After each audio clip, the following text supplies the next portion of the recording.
अष्टावक्र गीता। राजा जनक अष्टावक्र से पूछते हैं, हे प्रभु, ज्ञान कैसे प्राप्त होता है, मुक्ति कैसे होती है और वैराग्य कैसे प्राप्त होता है, यह मुझे कहिए। फिर अष्टावक्र बोलते हैं, हे प्रिय, यदि तू मुक्ति चाहता है तो विषयों को विष के समान छोड़ दे और क्षमा, सरलता, दया, संतोष और सत्य को अमृत के समान सेवन कर। तू न पृथ्वी है, न जल है, न अग्नि है, न वायु है, न आकाश है। मुक्ति के लिए अपने को इन सब का साक्षी चैतन्य रूप जान। यदि तू देह को अपने से अलग कर और चैतन्य में विश्राम कर स्थित है तो अभी ही सुखी, शांत और बंध मुक्त हो जाएगा। तू ब्राह्मण आदि वर्ण नहीं है और न तू किसी आश्रम वाला है, न आँख आदि इंद्रियों का विषय है। ऐसा जानकर सुखी हो। तू विभो, व्यापक, धर्म और अधर्म, सुख और दुख मन के हैं, तेरे लिए नहीं है। तू न करता है न भोगता, तू तो सर्वदा मुक्त ही है। तू एक सबका दृष्टा है और सदा सचमुच मुक्त है। तेरा बंधन तो यही है कि तू अपने को छोड़कर दूसरे को दृष्टा देखता है। मैं करता हूँ ऐसा अहंकार रूपी विशाल काले सर्प से दंशित हुआ तू मैं करता नहीं हूँ ऐसे विश्वास रूपी अमृत को पीकर सुखी हो। मैं एक विशुद्ध बोध हूँ ऐसी निश्चय रूपी अग्नि से गहन अज्ञान को जलाकर तू शोक रहित हुआ सुखी हो। जहाँ यह विश्व रस्सी में सर्प के समान कल्पित भासता है वही आनंद परमानंद बोध है। अतः तू सुख पूर्वक विचर। मुक्ति का अभिमानी मुक्त है और बद्ध का अभिमानी बद्ध है। यहाँ यह किंवदंती सत्य है कि जैसी मति होती है वैसी ही गति होती है।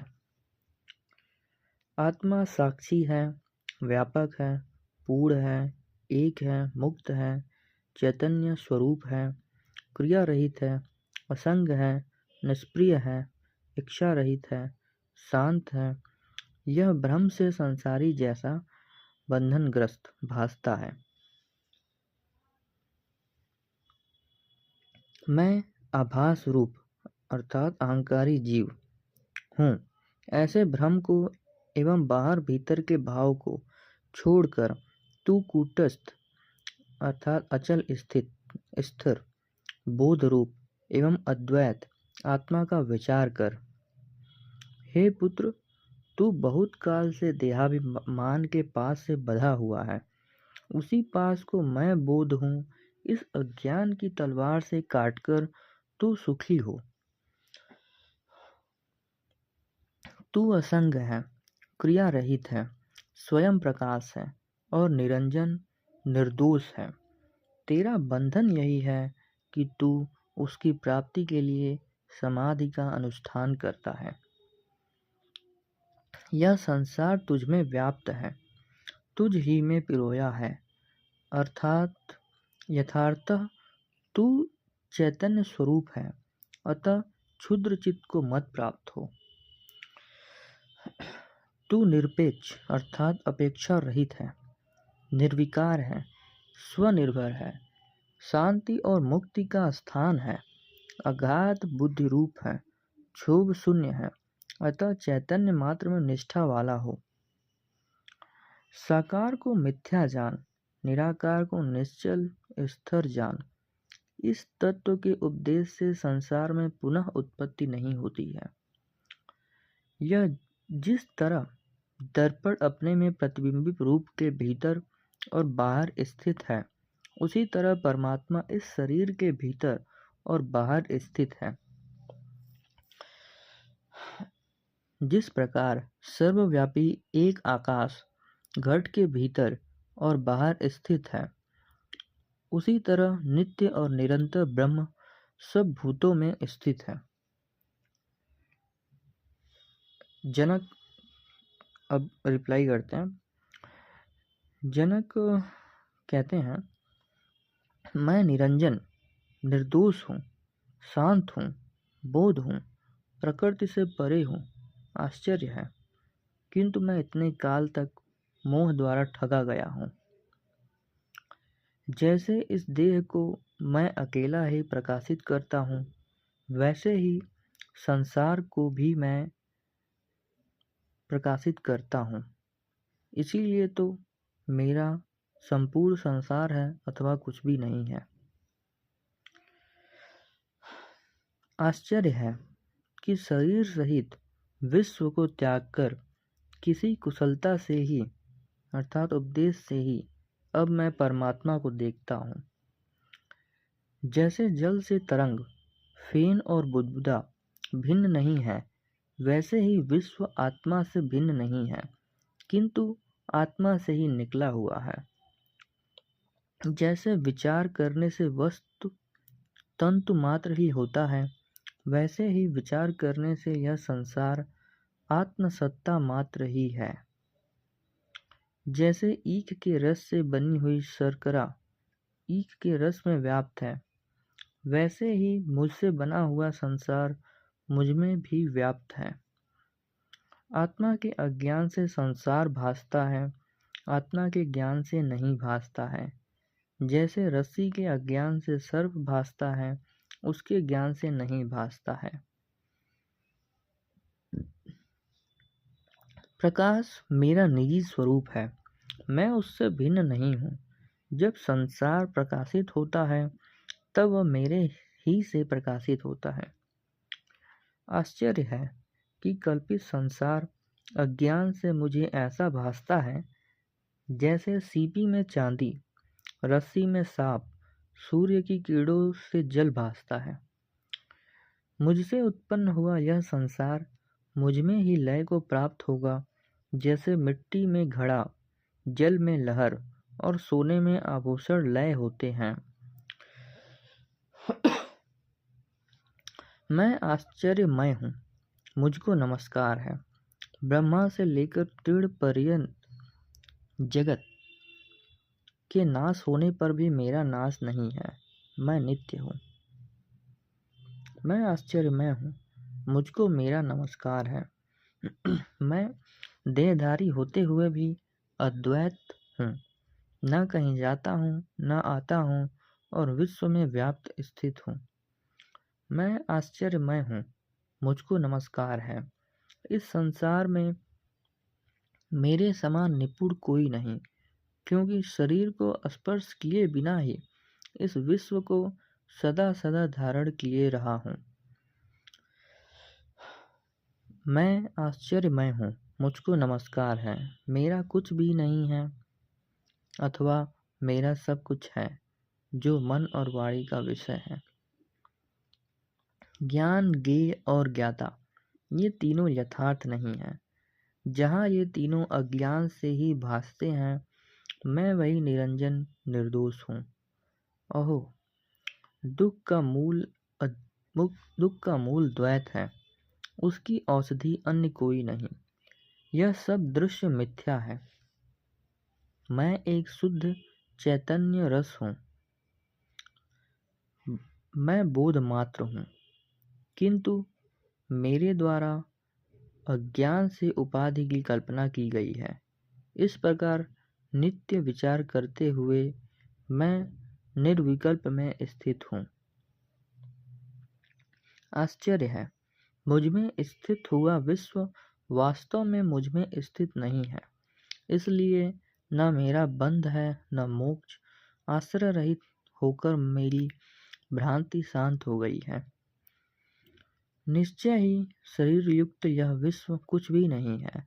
यह शुद्ध चैतन्य मात्र आत्मा है, तो इसकी कल्पना ही किसमें है। यह शरीर स्वर्ग, नर्क, बंध, मोक्ष व भय कल्पना मात्र ही है। उससे मुझे चैतन्य आत्मा का क्या प्रयोजन। आश्चर्य है कि जन समूह में भी मुझे द्वैत दिखाई नहीं देता है।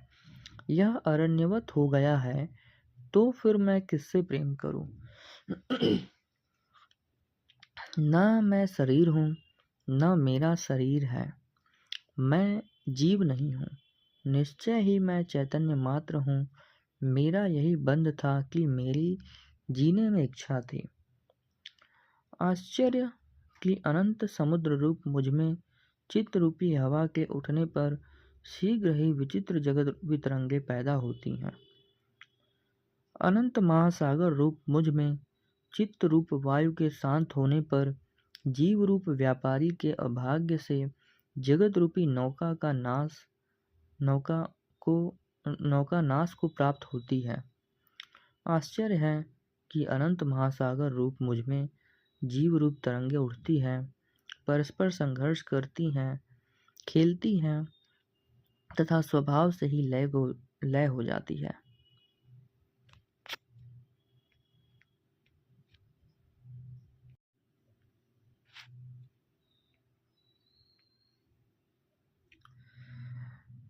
आगे अष्टावक्र बोलते हैं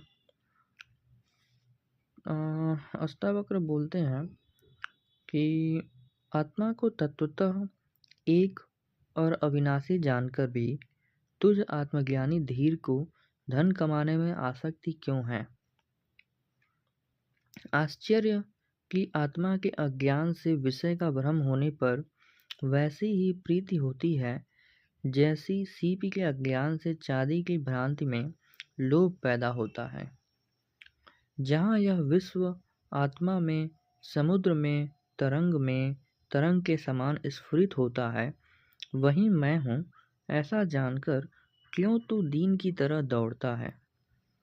आत्मा को शुद्ध चैतन्य व अति सुंदर सुनकर भी कैसे कोई इंद्रिय के विषय में अत्यंत आसक्त होकर मलिनता को प्राप्त होता है। सब भूतों में आत्मा को और आत्मा में सब भूतों को जानकर भी मुनि को ममता होती है, यही आश्चर्य है। परम अद्वैत में स्थित हुआ और मोक्ष के लिए भी उद्धत हुआ पुरुष काम के वश होकर क्रीड़ा के अभ्यास से व्याकुल होता है, यही आश्चर्य है। काम को उद्भूत ज्ञान का शत्रु जानकर भी कोई अति दुर्बल और अंतकाल को प्राप्त हुआ पुरुष काम भोग की इच्छा करता है, यही आश्चर्य है। जो इहलोक और परलोक के भोग से विरक्त है और जो नित्य और अनित्य का विवेक रखता है और मोक्ष को चाहने वाला है, वह भी मोक्ष से भय करता है, यही आश्चर्य है। धीर पुरुष तो भोगता हुआ भी और पीड़ित होता हुआ भी नित्य केवल आत्मा को देखता हुआ न प्रसन्न होता है न क्रुद्ध होता है।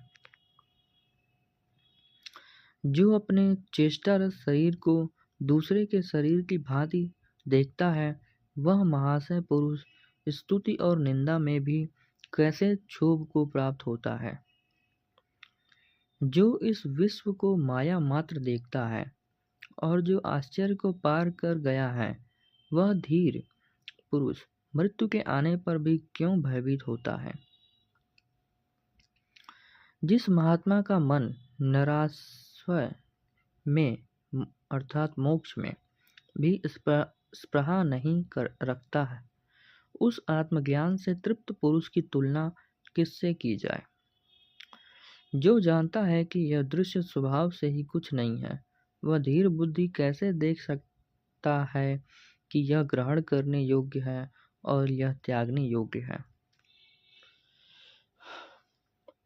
जिसने अंतःकरण के कसाय को त्याग दिया है और जो द्वंद्व रहित है, आशा रहित है, ऐसे पुरुष को दैव योग से प्राप्त भोगों में न दुख है न सुख। अब जनक रिप्लाई करते हैं। जनक बोलते हैं, हंत भोग विलास के साथ खेलते हुए आत्मज्ञानी धीर पुरुष की बराबरी संसार को सिर पर ढोने वाले मूढ़ पुरुषों के साथ कैसे की जा सकती है। जिस पद की इच्छा करते हुए इंद्रादि संपूर्ण देवता दीन हो रहे हैं, उस पर स्थित हुआ भी योगी हर्ष को प्राप्त नहीं होता, यही आश्चर्य है। यह पद को जाने वाले के अंतःकरण का स्पर्श वैसे ही पुण्य और पाप के साथ नहीं होता जैसे आकाश का संबंध भासता हुआ भी धुएं के साथ नहीं होता। जिस महात्मा ने इस संपूर्ण जगत को आत्मा की तरह जान लिया है, उस ज्ञानी को अपनी इच्छा के अनुसार व्यवहार करने से कौन रोक सकता है। ब्रह्मा से चींटी पर्यंत 4 प्रकार के जीवों के समूह में ज्ञानी की ही इच्छा और अनिच्छा को रोकने में सामर्थ्य है। कोई विरला ही आत्मा को अद्वय और जगदीश्वर रूप में जानता है। वह जिसे करने योग्य मानता है उसे करता है। अब अष्टावक्र बोलते हैं कि तेरा किसी से भी संग नहीं है, इसलिए तू शुद्ध है, फिर किसको त्यागना चाहता है। इस प्रकार देहाभिमान के त्याग की इच्छा के लय अर्थात मोक्ष को प्राप्त हो। तुझसे संसार उत्पन्न होता है जैसे समुद्र से बुलबुला। इस प्रकार आत्मा को एक जानकर मोक्ष को प्राप्त हो। दृश्यमान जगत प्रत्यक्ष होता हुआ भी रज्जु सर्प की भांति तुझ शुद्ध के लिए नहीं है, इसलिए तू मोक्ष को प्राप्त हो। दुख और सुख जिसके लिए समान है, जो पूर्ण है, जो आशा और निराशा में समान है, जीवन और मृत्यु में समान है, ऐसा होकर तू मोक्ष को प्राप्त हो।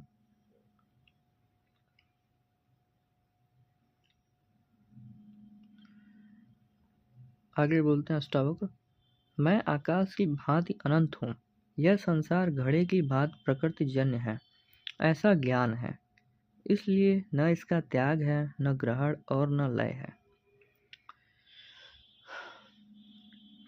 मैं समुद्र के समान हूँ, यह संसार तरंगों के समान है, ऐसा ज्ञान है। इसलिए न इसका त्याग है, न ग्रहण है और न इसका लय है। मैं सीपी के समान हूँ, विश्व की कल्पना चांदी के समान है, ऐसा ज्ञान है। अतः इसका न त्याग है, न ग्रहण है, न लय है। मैं निश्चित ही सब भूतों में हूँ और ये सब भूत मुझ में हैं, ऐसा ज्ञान है। इसलिए न इसका ग्रहण है, न त्याग है, न लय है। अब जनक बोलते हैं, मुझ अंतहीन महासमुद्र में विश्वरूपी नाव अपनी ही प्रकृति वायु से इधर उधर डोलती है, मुझे असहिष्णुता नहीं है। मुझ अंतहीन महासमुद्र में जगत रूपी लहर स्वभाव से उदय हो चाहे मिटे, मेरी न वृद्धि है न हानि। मुझ अंतहीन महासमुद्र में निश्चय ही संसार कल्पना मात्र है। मैं अत्यंत शांत हूँ, निराकार हूँ और इसी अवस्था में स्थित हूँ। आत्मा विषयों में नहीं है और विषय उस अनंत निरंजन निर्दोष आत्मा में नहीं है। इस प्रकार मैं अनासक्त हूँ, स्पृहा मुक्त हूँ और इसी अवस्था में स्थित हूँ। अहो, मैं चैतन्य मात्र हूँ, संसार इंद्रजाल की भांति है, तब मेरी हेय और उपादेय की कल्पना किसमें हो।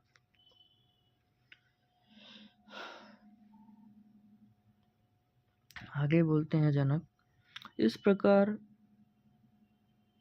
अष्टावक्र बोलते हैं, जब चित्त कुछ चाहता है, कुछ सोचता है, कुछ त्याग करता है, कुछ ग्रहण करता है, जब दुखी और सुखी होता है तब बंध है। जब मन न चाह करता है, न सोचता है, न त्यागता है, न ग्रहण करता है, जब यह न सुखी होता है न दुखी होता है, तभी मुक्ति है। जब चित्त किसी दृष्टि अथवा विषय में लगा है तब बंध है, और चित्त जब सब दृष्टियों से अनासक्त है तब मोक्ष है। जब तक मैं है तब तक बंध है, जब मैं नहीं है तब मोक्ष है। इस प्रकार का विचार कर, न इच्छा कर, न ग्रहण कर, न त्याग कर। आगे अष्टावक्र कहते हैं, किया और अनकिया कर्म और द्वंद्व किसके कब शांत हुए हैं। इस प्रकार निश्चिंत जानकर इस प्रकार निश्चित जानकर इस संसार से निर्वेद अर्थात उदासीन होकर त्याग और अव्रति हो।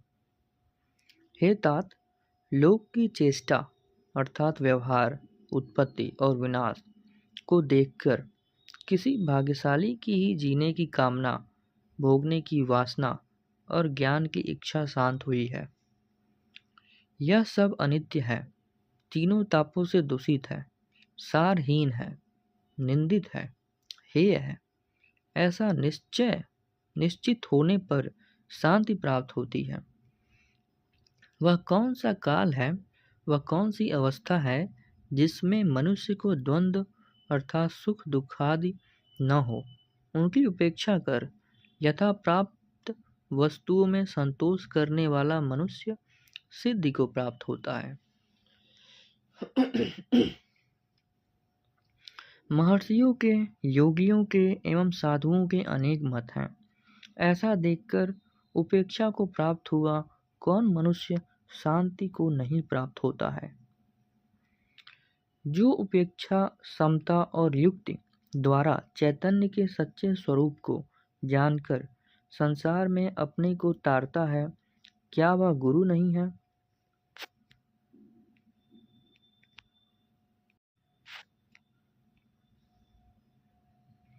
जब भूत विकारों को अर्थात देह, इंद्रिय आदि तू यथार्थ भूत मात्र देखेगा, उसी क्षण बंध से मुक्त होकर अपने स्वरूप में स्थित हो जाएगा। वासना ही संसार है। इसलिए इन सब वासनाओं का त्याग कर, वासना के त्याग से ही संसार का त्याग है। अब जहाँ चाहे वहाँ रह। आगे अष्टावक्र कहते हैं, वैर स्वरूप काम को और अनर्थ से भरे अर्थ को त्याग कर और दोनों के कारण रूप धर्म को भी छोड़कर तू सबकी उपेक्षा कर। मित्र, खेत, धन, मकान, स्त्री, भाई आदि संपदा को तू स्वप्न और इंद्रजाल के समान देख, जो 3 या 5 दिन ही टिकते हैं। जहाँ जहाँ तृष्णा हो, वहाँ वहाँ ही संसार जान। प्रौढ़ वैराग्य को आश्रय करके वीत तृष्णा होकर सुखी हो। तृष्णा मात्र ही आत्मा का बंध है और उसका नाश मोक्ष कहा जाता है। संसार मात्र से अनासक्त होने से निरंतर प्राप्ति और तुष्टि होती है। तू एक शब्द चैतन्य है। संसार जड़ और असत है। यह अविद्या भी असत है। इस पर भी तू क्या जानने की इच्छा रखता है। तेरे राज्य, पुत्र, पुत्रियां, शरीर और सुख जन्म जन्म से नष्ट हुए हैं, यद्यपि तू उनमें आसक्त था। अर्थ, काम और सुकृत कर्म बहुत हो चुके। इनमें भी संसार रूपी जंगल में मन विश्रांति को प्राप्त नहीं हुआ। कितने जन्मों तक तूने क्या शरीर, मन और वाणी के दुखपूर्ण और श्रमपूर्ण कर्म नहीं किए हैं। अब तो आराम कर, अब तो विश्रांति कर। भाव और अभाव का विकार स्वभाव से होता है। ऐसा जो निश्चय पूर्वक जानता है, वह निर्विकार और क्लेश रहित पुरुष सुख पूर्वक ही शांति को उपलब्ध होता है। सबको बनाने वाले ईश्वर हैं, अन्य कोई नहीं है। ऐसा जो निश्चय पूर्वक जानता है, वह पुरुष शांत है। उसकी सब आशाएं जड़ से नष्ट हो गई हैं। वह कभी भी आसक्त नहीं होता, कहीं भी आसक्त नहीं होता। विपत्ति और संपत्ति दैव योग से ही समय पर आती हैं। ऐसा निश्चय वाला पुरुष सदा संतुष्ट, स्वस्थ इंद्रिय हुआ, न कोई कामना करता है, न शोक करता है। सुख दुख, जन्म मृत्यु दैव योग से ही होता है। ऐसा निश्चय वाला व्यक्ति साध्य कर्मों को देखता हुआ और निरायास अर्थात प्रयास रहित कर्मों को करता हुआ भी उनमें लिप्त नहीं होता। इस संसार में चिंता से दुख उत्पन्न होता है, अन्यथा नहीं। ऐसा जो निश्चय पूर्वक जानता है वह सुखी और शांत है।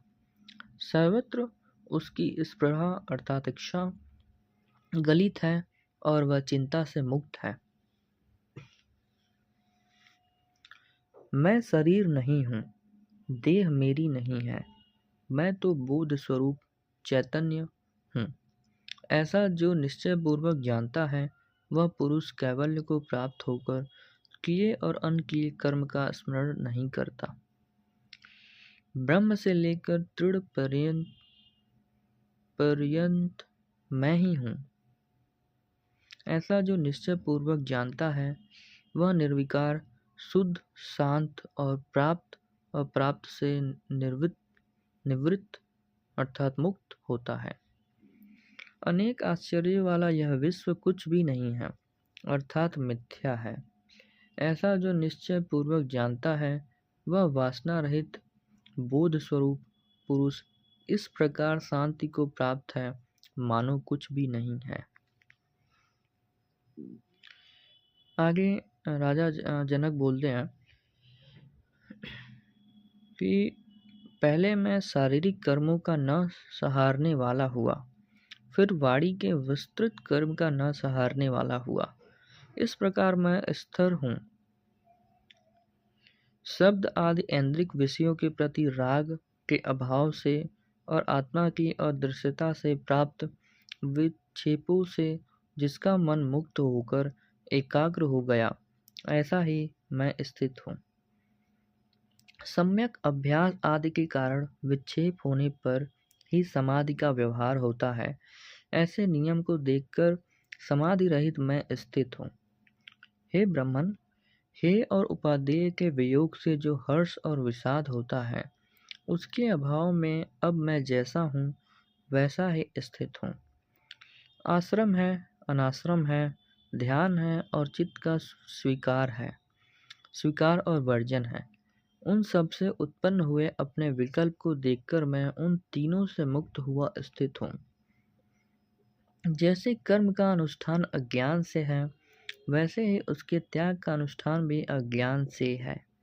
इस तत्व को भली भांति जानकर मैं कर्म अकर्म से मुक्त हुआ अपने में स्थित हूँ।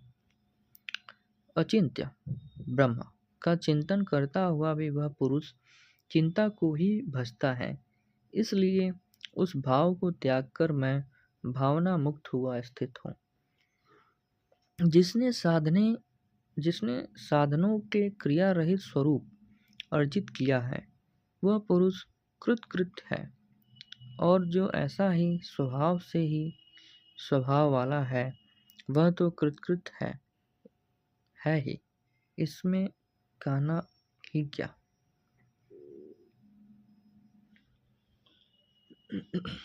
आगे जनक बोलते हैं, नहीं है कुछ भी ऐसे भाव से पैदा हुआ जो स्वस्थ चित्त की स्थिरता है, वह कौपीन को धारण करने पर भी दुर्लभ है। इसलिए त्याग और ग्रहण दोनों को छोड़कर मैं सुखपूर्वक स्थित हूँ। कहीं तो शरीर का दुख है, कहीं वाणी दुखी है, कहीं मन दुखी होता है।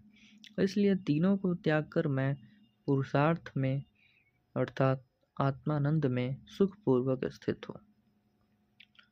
किया हुआ कर्म कुछ भी वास्तव में आत्मकृत नहीं होता। ऐसा यथार्थ विचार कर मैं जब जो कुछ कर्म करने को आ पड़ता है उसे करके सुखपूर्वक स्थित हूँ। कर्म और अकर्म के बंधन से संयुक्त भाव वाले शरीर में आसक्त जो योगी है, मैं इस देह के संयोग वियोग से सर्वदा पृथक होने के कारण संपूर्ण स्थित हूँ। मुझको ठहरने से, चलने से या सोने से अर्थ और अनर्थ कुछ भी नहीं है। इस कारण मैं ठहरता हुआ, जाता हुआ और सोता हुआ भी सुखपूर्वक स्थित हूँ। सोते हुए मुझे हानि नहीं है, न यत्न करते हुए मुझे सिद्धि है। इसलिए मैं हानि लाभ दोनों को छोड़कर सुखपूर्वक स्थित हो। इसलिए अनेक परिस्थितियों में सुखादि की अनित्यता को बारंबार देखकर और शुभ और अशुभ दोनों को छोड़कर मैं सुखपूर्वक स्थित हूँ।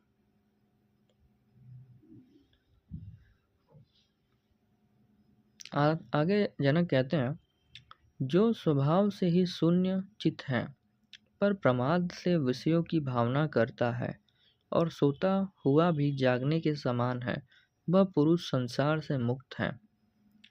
जब मेरी स्पृहा अर्थात इच्छा नष्ट हो गई, तब मेरे लिए कहाँ धन, कहाँ मित्र, कहाँ विश्वरूपी चोर है, कहाँ शास्त्र है, कहाँ ज्ञान है।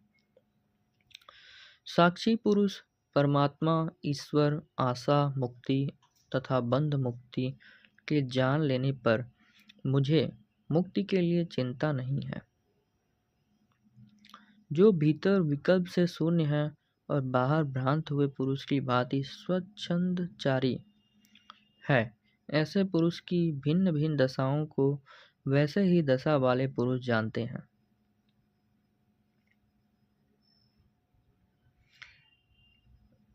आगे बोलते जनक, सत्य बुद्धि वाला पुरुष थोड़े से उपदेश से ही कृतार्थ होता है।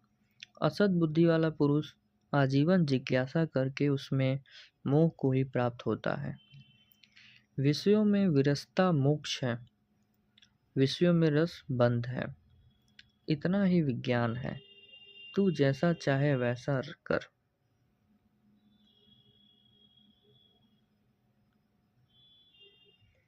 यह तत्व बोध वाचाल बुद्धिमान और महाउद्योगी पुरुष को गूंगा, जड़ और आलसी कर जाता है। इसलिए भोग की अभिलाषा रखने वालों के द्वारा तत्व बोध त्यक्त है।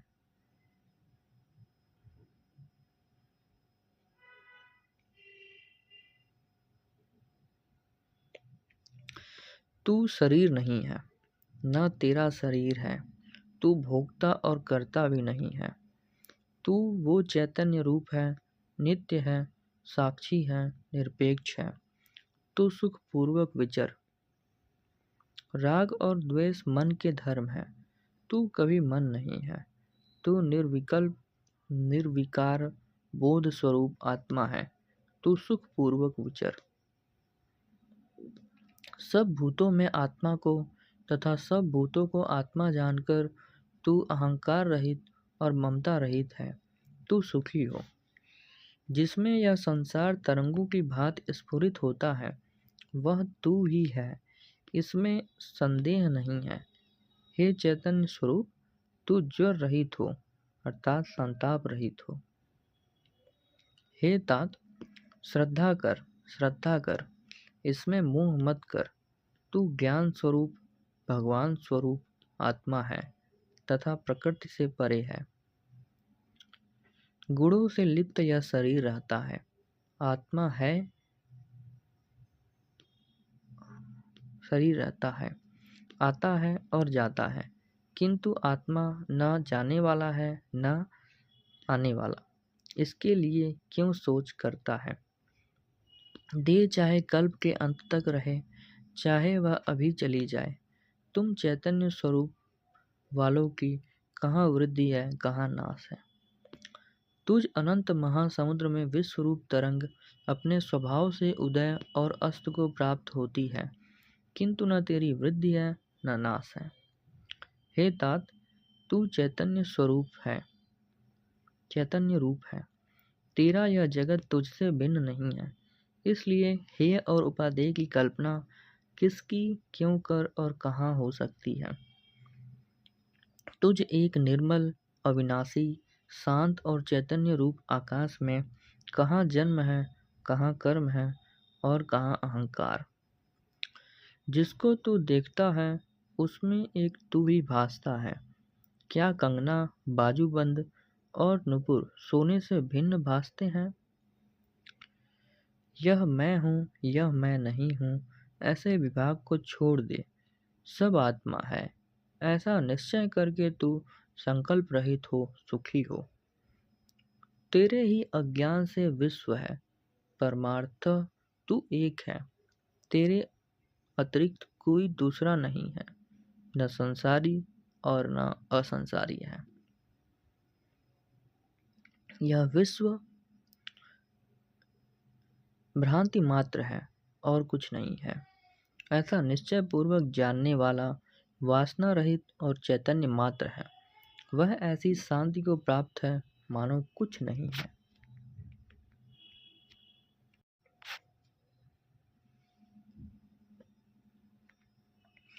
संसार रूपी समुद्र में तू एक ही था और होगा। तेरा बंध और मोक्ष नहीं है। तू कृत होकर सुख पूर्वक विचर। हे चिन्मय, तू चित्त को संकल्प और विकल्पों से क्षोभित मत कर।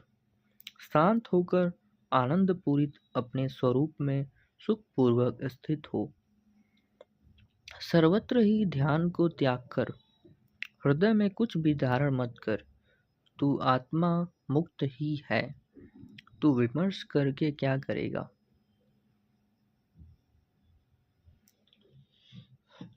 आगे अष्टावक्र बोलते हैं, हे तात, अनेक शास्त्रों को अनेक प्रकार से तू कह अथवा सुन, लेकिन सबके विस्मरण के बिना तुझे स्वास्थ्य अर्थात शांति नहीं मिलेगी।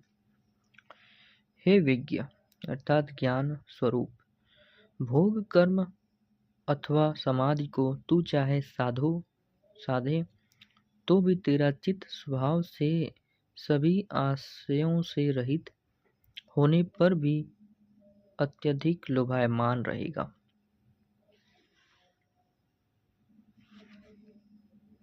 प्रयास से सब लोग दुखी हैं, इसको कोई नहीं जानता है। इसी उपदेश से भाग्यवान लोग निर्वाण को प्राप्त होते हैं। जो आँख के खोलने और ढकने के व्यापार से दुखी होता है, वह आलसी शिरोमणि का ही सुख है, दूसरे किसी का नहीं।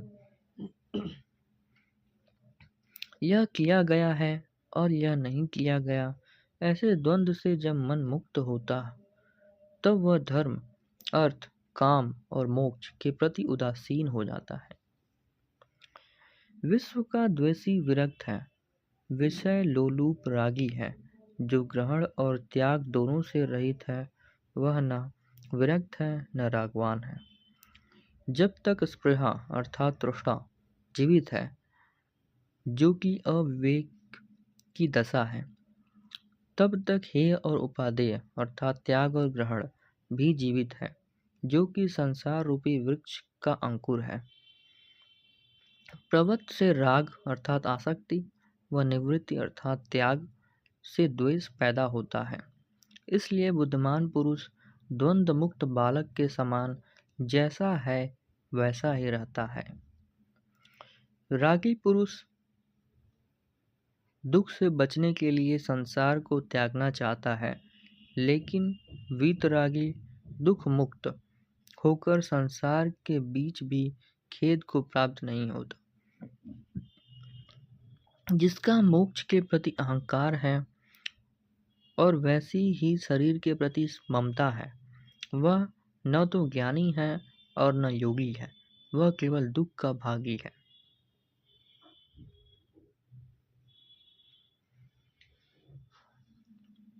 यदि तेरा उपदेशक शिव है, विष्णु है अथवा ब्रह्मा है, तो भी सबके विस्मरण के बिना तुझे स्वास्थ्य अर्थात शांति नहीं होगी।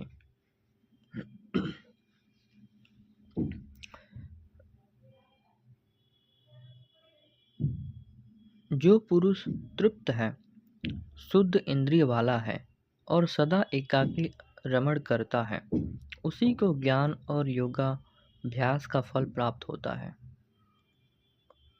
हंत तत्वज्ञानी इस जगत में कभी खेद को प्राप्त नहीं होता है, क्योंकि उसी एक से यह ब्रह्मांड मंडल पूर्ण है।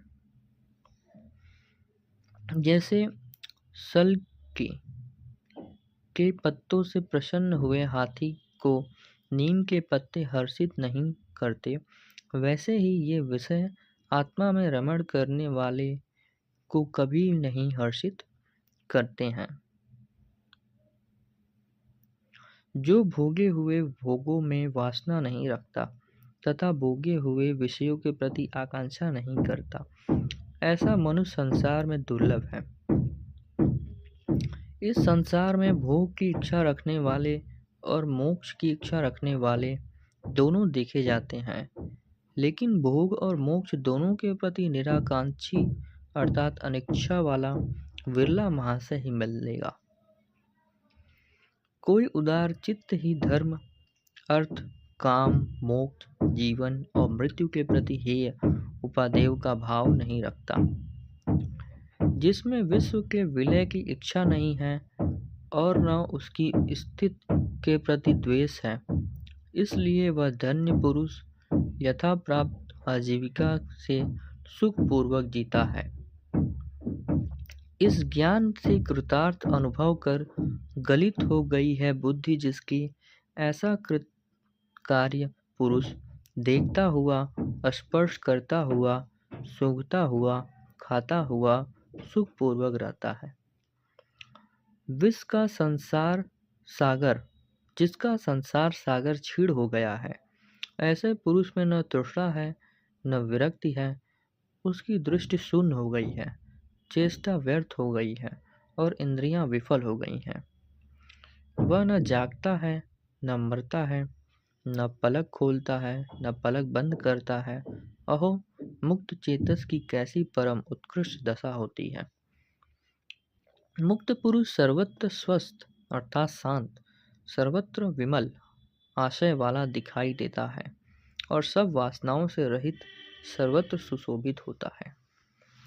देखता हुआ, सुनता हुआ, स्पर्श करता हुआ, सूंघता हुआ, खाता हुआ, ग्रहण करता हुआ, बोलता हुआ, चलता हुआ, हित और अहित से मुक्त महाशय निश्चय ही जीवन मुक्त है।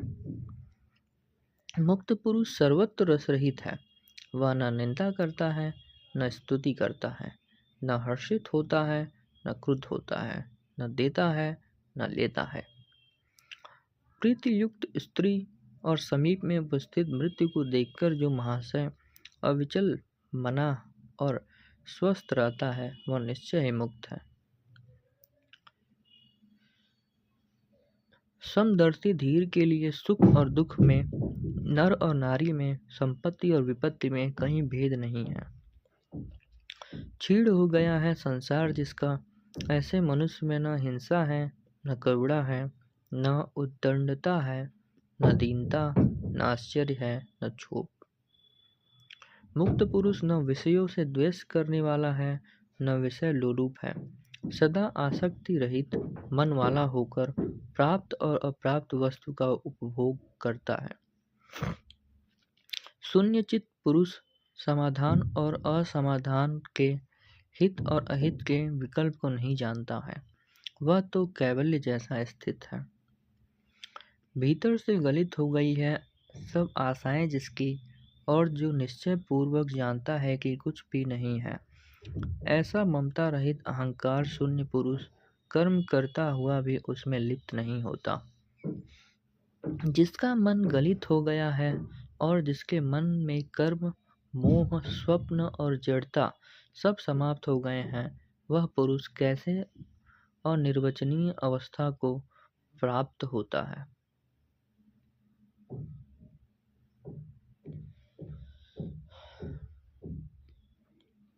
आगे बोलते हैं, जिसके बोध के उदय होने पर समस्त भ्रांति स्वप्न के समान तिरोहित हो जाती है, उस एकमात्र आनंद रूप शांत और तेजोमय को नमस्कार है। सारे धन कमाकर मनुष्य अतिशय भोगों को पाता है, लेकिन सबके त्याग के बिना सुखी नहीं होता। कर्तव्य से पैदा हुए दुख रूप सूर्य के ताप से जला अंतर मन, जिसका ऐसे पुरुष को शांति रूपी अमृत धारा की वर्षा के बिना सुख कहाँ है। यह संसार भावना मात्र है, परमार्थ कुछ भी नहीं है। स्वभाव रूप और अभाव रूप पदार्थों में स्थिर स्वभाव का अभाव नहीं है। यह आत्मपद न तो दूर है न संकोच से ही प्राप्त होता है। यह निर्विकल्प, निरायास, निर्विकार और निरंजन है। मोह मात्र से निवृत्त होने पर और अपने स्वरूप के ग्रहण मात्र से वीत सुख और निरावरण दृष्टि वाले पुरुष शोभायमान होते हैं। समस्त जगत कल्पना मात्र है और आत्मा मुक्त और सनातन है। ऐसा जानकर धीर पुरुष बालक के समान क्या चेष्टा करता है। आत्मा ब्रह्म है और भाव और अभाव कल्पित है। यह निश्चय पूर्वक जानकर निष्काम पुरुष क्या जानता है, क्या कहता है और क्या करता है। सब आत्मा है ऐसा निश्चय पूर्वक जानकर शांत हुए योगी की ऐसी कल्पनाएं कि वह मैं हूँ और वह मैं नहीं हूँ क्षीण हो जाती हैं।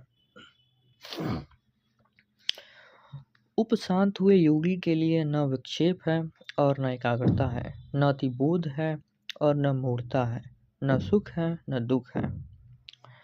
निर्विकल्प स्वभाव वाले योगी के लिए राज्य और भिक्षुवृत्ति में, लाभ और हानि में, समाज और वन में फर्क नहीं है। यह किया है और यह अनकिया है। इस प्रकार के द्वंद्व से मुक्त योगी के लिए कहाँ धर्म है, कहाँ अर्थ है, कहाँ विवेक। जीवन मुक्त योगी के लिए कर्तव्य कर्म कुछ भी नहीं है और न हृदय में कोई अनुराग है। वह संसार में यथा प्राप्य जीवन जीता है। संपूर्ण संकल्पों के अंत होने पर विश्रांत हुए महात्मा के लिए कहाँ मोह और कहाँ संसार है, कहाँ वह ध्यान है, कहाँ मुक्ति है। जिसने जीवन को देखा है वह भला उससे इनकार भी करे, लेकिन वासना रहित पुरुष को क्या करना है, वह देखता हुआ भी नहीं देखता है।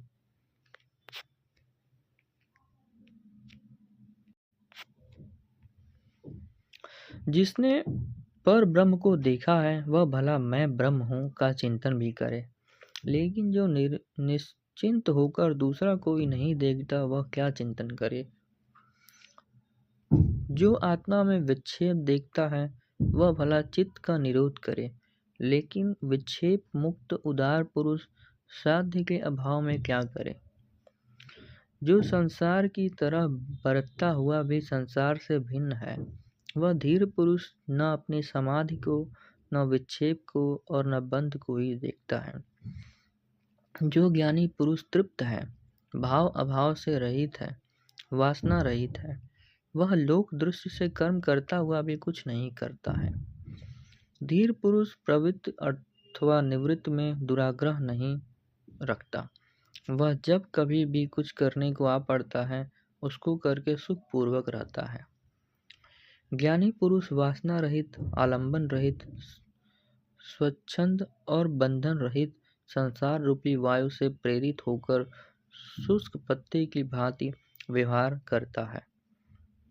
संसार मुक्त पुरुष को न तो कभी हर्ष होता है न विषाद। वह शांत मना सदा विदेह अर्थात मुक्त की भांति शोभता है। आत्मा में रमण करने वाले और शीतल तथा निर्मल चित्त वाले धीर पुरुष की न कहीं त्याग की इच्छा है न कहीं ग्रहण की आशा है। स्वाभाविक रूप से जो शून्य चित्त है और सहज रूप से जो कर्म करता है, उस धीर पुरुष को सामान्य जन की तरह न मान है और न अपमान है। यह कर्म शरीर से किया गया है, मुझ शुद्ध स्वरूप द्वारा नहीं। ऐसी चिंतना का जो अनुगमन करता है वह कर्म करता हुआ भी नहीं करता है। जीवन मुक्त उस सामान्य जन की तरह कर्म करता है जो कहता कुछ और है और करता कुछ और है, तो वह मूढ़ नहीं होता है और वह सुखी श्रीमान संसार में रहकर भी शोभायमान होता है। जो धीर पुरुष अनेक प्रकार के विचारों से थककर शांत को उपलब्ध होता है, वह न कल्पना करता है, न जानता है, न सुनता है, न देखता है। महाशय पुरुष विक्षेप रहित और समाधि रहित होने के कारण न मुमुक्षु है न गैर मुमुक्षु होता है। वह निश्चय पूर्वक संसार को कल्पित देखता ब्रह्मवत रहता है। जिसके अंतःकरण में अहंकार है वह कर्म नहीं करते हुए भी कर्म करता है। और अहंकार रहित धीर पुरुष कर्म करते हुए भी नहीं करता है। मुक्त पुरुष का उद्वेग रहित, संतोष रहित, कर्तव्य रहित, स्पंद रहित, आशा रहित, संदेह रहित चित्त ही शोभायमान है। मुक्त पुरुष का चित्त ध्यान या चेष्टा में प्रवृत्त नहीं होता है, लेकिन वह निमित्त या हेतु के बिना ध्यान करता है और कर्म करता है। मंद बुद्धि यथार्थ तत्व को सुनकर मूढ़ता को ही प्राप्त होता है, लेकिन कोई ज्ञानी मूढ़वत होकर संकोच या समाधि को प्राप्त होता है। अज्ञानी चित्त की एकाग्रता अथवा निरोध का बहुत अभ्यास करता है, लेकिन धीर पुरुष सोए हुए व्यक्ति की तरह अपने स्वभाव में स्थित रहकर कुछ करने योग्य नहीं देखता है। अज्ञानी पुरुष प्रयत्न अथवा अप्रयत्न से निवृत्ति को प्राप्त नहीं होता है, जबकि ज्ञानी पुरुष केवल तत्व को निश्चय पूर्वक जानकर ही निवृत्त हो जाता है। इस संसार में अभ्यास परायण पुरुष उस आत्मा को नहीं जान पाते जो शुद्ध बुद्ध, प्रिय, प्रपंच रहित और दुख रहित है। अज्ञानी पुरुष अभ्यास रूपी कर्म से मोक्ष को नहीं प्राप्त होता है, जबकि क्रिया रहित ज्ञानी पुरुष केवल ज्ञान के द्वारा मुक्त हुआ स्थिर रहता है।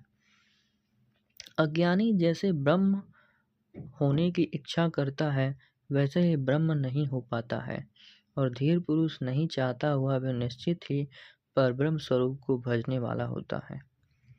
इस आधार रहित दुराग्रह युक्त संसार का पोषक अज्ञानी पुरुष ही है। इस अनर्थ के मूल संसार का मूलाच्छेद ज्ञानियों द्वारा किया गया है। अज्ञानी जैसे शांत होने की इच्छा करता है, वैसे ही वह शांति को नहीं प्राप्त होता है, किंतु धीर पुरुष तत्व को जानकर सदैव शांत मन वाला है। उसको आत्मा का दर्शन कहाँ है? जो दृश्य का अवलंबन करता है, धीर पुरुष दृश्य को नहीं देखते हैं, वे अविनाशी आत्मा को देखते हैं। जो हठपूर्वक चित्त का निरोध करता है, उस अज्ञानी को कहाँ चित्त का निरोध है? स्वयं में रमण करने वाले धीर पुरुष के लिए यह चित्त का निरोध स्वाभाविक है। कोई भाव को मानने वाला है और कोई कुछ भी नहीं है ऐसा मानने वाला है, वैसे ही कोई दोनों को मानने वाला है, वैसे ही कोई दोनों को नहीं मानने वाला है, और वही स्वस्थ चित्त है।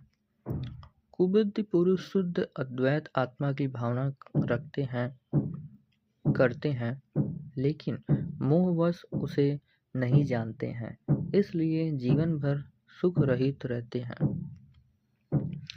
मुमुक्षु पुरुष की बुद्धि आलंबन के बिना नहीं रहती। मुक्त पुरुष की बुद्धि सदा निष्काम और निरालंबन रहती है।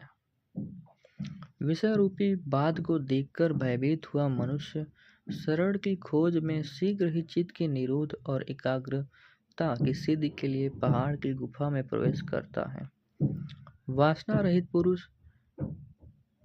रहित पुरुष सिंह को देखकर विषय रूपी हाथी चुपचाप भाग जाते हैं, या वे असमर्थ होकर चाटुकार की तरह उसकी सेवा करने लग जाते हैं।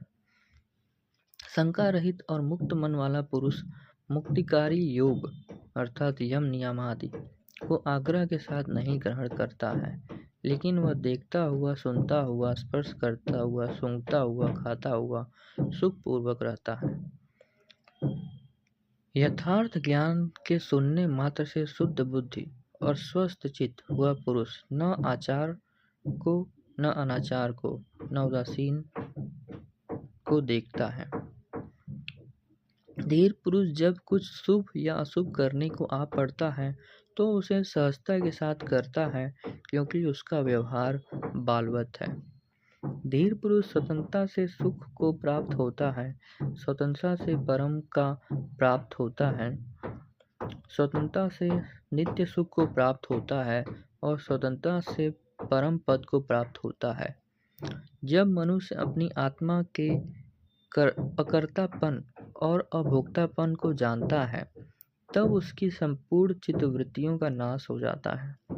धीर पुरुष की स्वाभाविक उच्छृंखल स्थिति भी शोभती है, लेकिन स्पृहा युक्त चित्त वाले मूढ़ की बनावटी शांति भी नहीं सौंपती। कल्पना रहित, बंधन रहित और मुक्त बुद्धि वाले धीर पुरुष कभी बड़े बड़े भोगों के साथ क्रीड़ा करते हैं और कभी पहाड़ की कंदराओं में प्रवेश करते हैं। धीर पुरुष के हृदय में पंडित, देवता और तीर्थ का पूजन करके तथा स्त्री, राजा और प्रियजन को देखकर कोई भी वासना नहीं होती। योगी नौकरों से, पुत्रों से, पत्नियों से, दोहित्रों और बांधवों द्वारा हंसकर धिक्कारे जाने पर भी विकार को प्राप्त नहीं होता है। धीर पुरुष संतुष्ट होकर भी संतुष्ट नहीं होता है और दुखी होकर भी दुखी नहीं होता है। उसकी इस आश्चर्यमय दशा को वैसे ही ज्ञानी जानते हैं। कर्तव्य ही संसार है, शून्याकार, निराकार, निर्विकार अर्थात विकार रहित और निरामय अर्थात दुख रहित ज्ञानी नहीं देखते हैं। अज्ञानी कर्मों को नहीं करता हुआ भी सर्वत्र विक्षोभ अर्थात संकल्प विकल्प के कारण व्याकुल रहता है और ज्ञानी सब कर्मों को करता हुआ भी शांत चित्त वाला ही होता है। शांत बुद्धि वाला ज्ञानी व्यवहार में भी सुखपूर्वक बैठता है, सुखपूर्वक आता है और मर जाता है, सुखपूर्वक बोलता है और सुखपूर्वक भोजन करता है। जो ज्ञानी स्वभाव से व्यवहार में भी सामान्य जन की तरह नहीं व्यवहार करता और महासरोवर की तरह क्लेश रहित है, वही शोभता है। मूर्ख मनुष्य की निवृत्ति भी प्रवृत्ति रूप हो जाती है, किंतु धीर पुरुष की प्रवृत्ति भी निवृत्ति के समान फल देती है।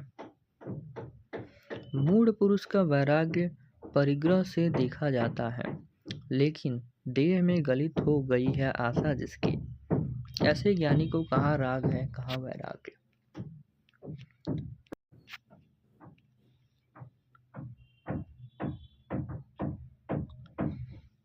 मूर्ख पुरुष की दृष्टि सदा भावना और अभावना में लगी रहती है, जबकि स्वस्थ पुरुष अर्थात ज्ञानी को दृष्टि भावना अभावना से युक्त रहकर भी उनके प्रति अदृष्टि रूप ही रहती है। जो मुनि बालक के समान व्यवहार करता है एवं कामना रहित रूप से सभी कर्मों का आरंभ करता है, उस शुद्ध स्वरूप को क्रियमाण कर्म किए हुए कर्म भी लिप्त नहीं करते हैं। वह आत्मज्ञानी धन्य है जो मन का निरंतर निस्तरण कर गया है और जो देखता हुआ, सुनता हुआ, स्पर्श करता हुआ, सूंघता हुआ, खाता हुआ सब भावों में एक रस है। सदैव आकाश के समान निर्विकल्प ज्ञानी को कहाँ संसार है, कहाँ अभ्यास है, कहाँ साध्य है, कहाँ साधन है। वही सन्यासी जय को प्राप्त होता है जो पूर्णानंद स्वरूप है तथा जिसकी समाधि अर्थात अकृत्रिम अवच्छिन्न रूप से अर्थात निरंतर विद्यमान रहती है। यहाँ बहुत कहने से क्या प्रयोजन है। तत्वज्ञानी महाशय भोग और मोक्ष दोनों में निराकांक्षी, सदा और सर्वत्र राग रहित रहता है। महत्तत्व आदि जो द्वैत जगत है वह नाम मात्र को ही भिन्न है, जिसका त्याग कर देने के बाद शुद्ध बोध वाले का कौन सा कार्य शेष रह जाता है।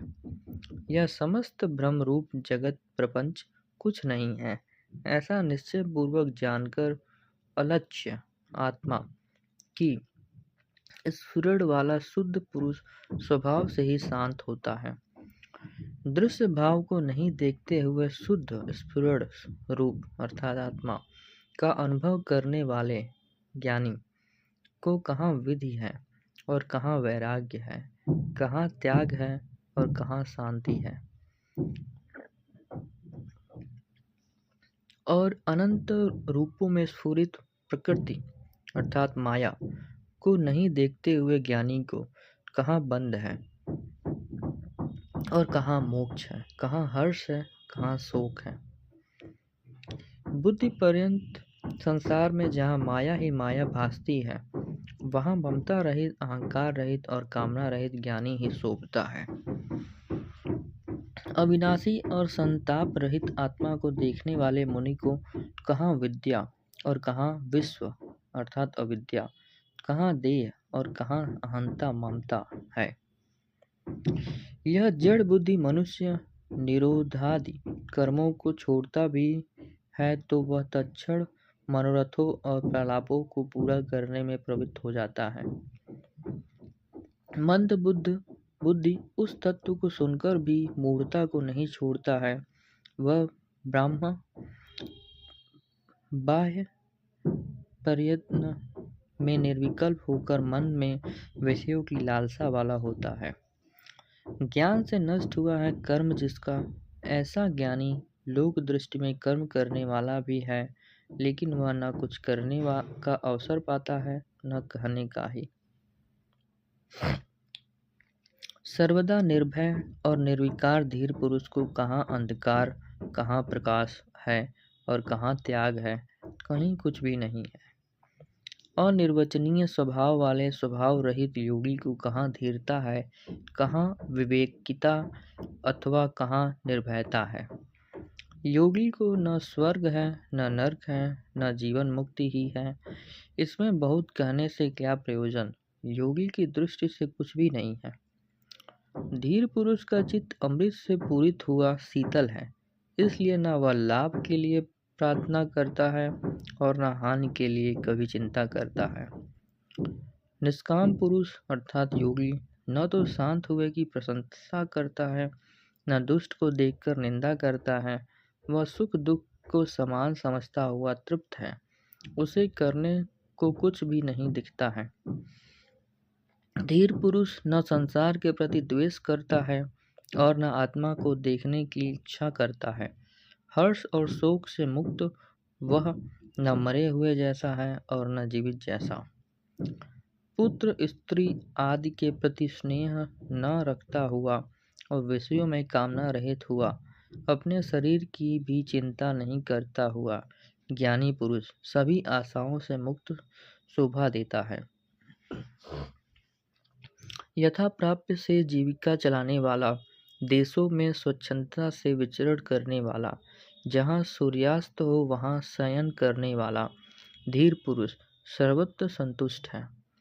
जो निज स्वभाव रूपी भूमि में विश्राम करता है और जिसे संसार विस्मृत हो गया है, उस महात्मा को इस बात की चिंता नहीं है कि देह रहे या जाए। अकिंचन स्वच्छंद विचरण करने वाला, द्वंद्व रहित, संशय रहित, आसक्ति रहित और अकेला बुद्ध पुरुष ही सब भाव में रमण करता है। जो ममता रहित है उसके लिए मिट्टी पत्थर और सोना समान है। जिसके हृदय की ग्रंथि टूट गई है और जिसका रज तम धुल गया, वह धीर पुरुष ही शोभता है।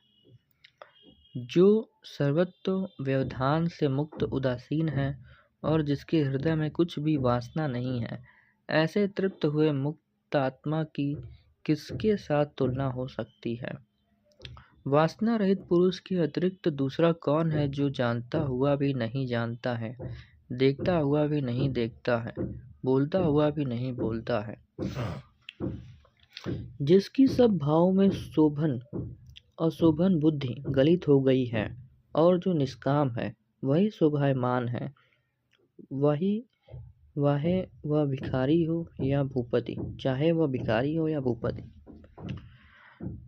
निष्कपट सरल और यथार्थ चित्त वाले योगी को कहाँ स्वच्छंदता है, कहाँ संकोच है और कहाँ तत्व का निश्चय है। आत्मा में विश्राम कर तृप्त हुए आशा रहित और शोक रहित ज्ञानी के अंतस में जो अनुभव होता है उसे कैसे और किसको कहा जाए। जो सोया हुआ भी सुषुप्त नहीं है और न स्वप्न में भी सोया हुआ है, जागृत में भी नहीं जागा हुआ है, वही धीर पुरुष क्षण क्षण तृप्त है। ज्ञानी चिंता युक्त भी चिंता रहित है, इंद्रियों सहित भी इंद्रियों रहित है, बुद्धि सहित भी बुद्धि रहित है तथा अहंकार युक्त भी अहंकार रहित है। ज्ञानी न सुखी है न दुखी है, न विरक्त है न संग युक्त है, न मुमुक्षु है न मुक्त है, न किंचन है कुछ है न किंचन कुछ नहीं। धन्य पुरुष विक्षेप में भी विक्षिप्त नहीं है, समाधि में भी समाधि वाला नहीं है, जड़ता में भी जड़ नहीं है, पांडित्य में भी पंडित नहीं है। मुक्त पुरुष सब स्थितियों में स्वस्थ है, किए हुए और करने योग्य कर्म में तृप्त है, सर्वत्र समान है, तृष्णा के अभाव में किए और अनकिए कर्म को स्मरण नहीं करता है। मुक्त पुरुष न स्तुति किए जाने पर प्रसन्न होता है, न निंदित होने पर क्रुद्ध होता है, न मृत्यु में उद्विग्न होता है, न जीवन में हर्षित होता है। शांति बुद्धि वाला पुरुष न लोगों से भरे नगर की ओर भागता है, न वन की ओर ही। वह सभी स्थिति और सभी स्थानों में समभाव से ही स्थित रहता है।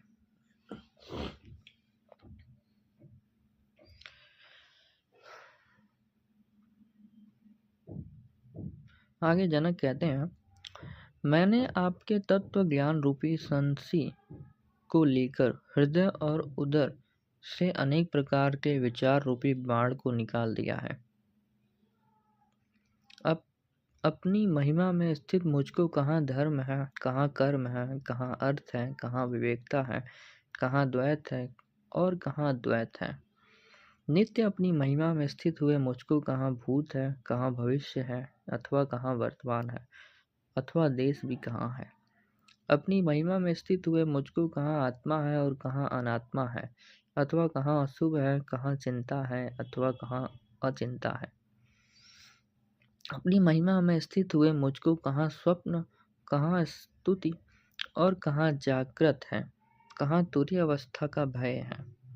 अपनी महिमा में स्थित मुझको कहाँ दूर है, कहाँ समीप, कहाँ बाय है, कहाँ अभ्यंतर है, स्थूल कहाँ और सूक्ष्म कहाँ है। अपनी महिमा में स्थित हुए मुझको कहाँ मृत्यु है अथवा कहाँ जीवन, कहाँ लोक है व कहाँ इसका लौकिक व्यवहार, कहाँ लय है और कहाँ समाधि।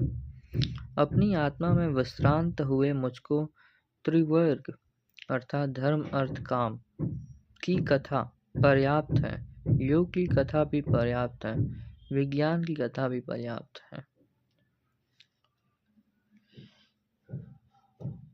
आगे बोलते हैं, मेरे निरंजन स्वरूप में कहाँ पंचभूत है, कहाँ देह है, कहाँ इंद्रियां हैं अथवा कहाँ मन है, कहाँ शून्य है और कहाँ नैराश्य है। सब द्वंद्व रहित मुझको कहाँ शास्त्र, कहाँ आत्मविज्ञान है, कहाँ विषय रहित मन है, कहाँ तृप्ति है, कहाँ तृष्णा का भाव है।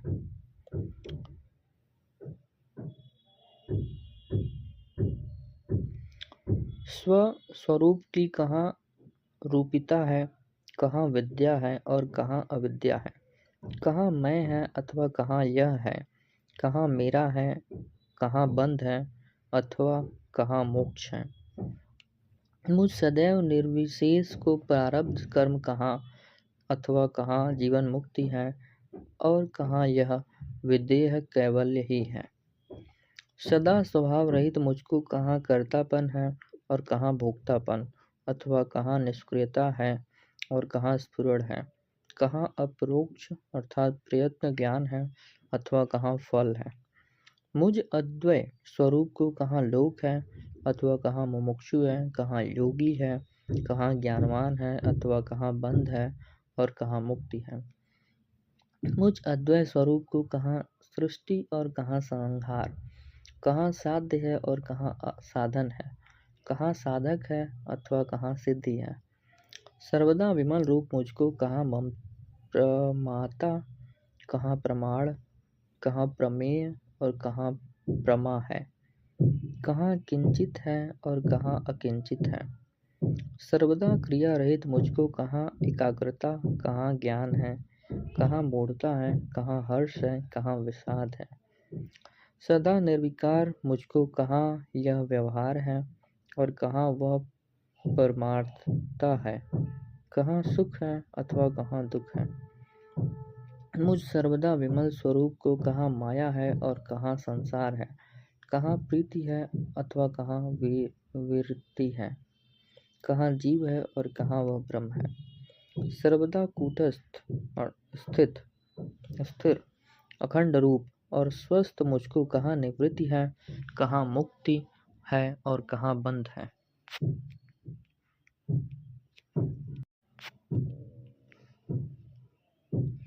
उपाधि रहित शिव रूप अर्थात कल्याण रूप मुझको कहाँ उपदेश है अथवा कहाँ शास्त्र है, कहाँ शिष्य है, कहाँ गुरु है और कहाँ पुरुषार्थ है, कहाँ अस्ति है और कहाँ नास्ति अथवा कहाँ एक है और कहाँ दो है। इसमें बहुत कहने से क्या प्रयोजन, मुझको तो कुछ भी नहीं उठ रहा है, सब शांत हो गया है।